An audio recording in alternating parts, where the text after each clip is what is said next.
So I was recently trying to set up a meeting with someone. I was driving in between different things that I had going on, and so they were texting and I was calling, and I just said, look at my calendar, find something in the afternoon, let's set it up and we'll make it happen. And then I got an email 2 days later that said, dude, your calendar is nuts. How can we find a time to set something up? And to be honest, that hit a little too close to home right now because my world does feel kind of nuts between sports and fall activities and school launching off and my wife's career and things going on and my job. Like, there's just a lot of moving parts.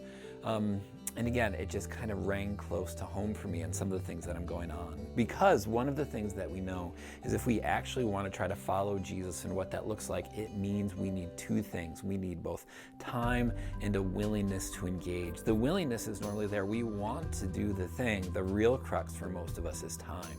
And there's an axiom that I heard a bit ago that still is ringing true in my head, and that is that time is never found, it is only fought for. And oof, does that land for me.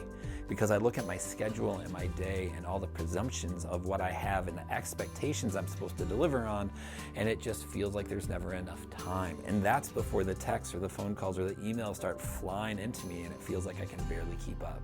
And it's really affected the rhythm and the way in which I do my life. And I wanted to pass on something that's been meaningful to me and invite and encourage you to do it as well. And that is to create a time and really a space to pray that is often quiet and contemplative. For me, that happens first thing in the morning. And so before anyone else in my family wakes up, and it's often done, I start coffee because coffee is important to me too. And then afterwards, I set a time for about 10 minutes at this stage where I give myself space to just quiet my body, to quiet my soul, and to listen to what God has to offer.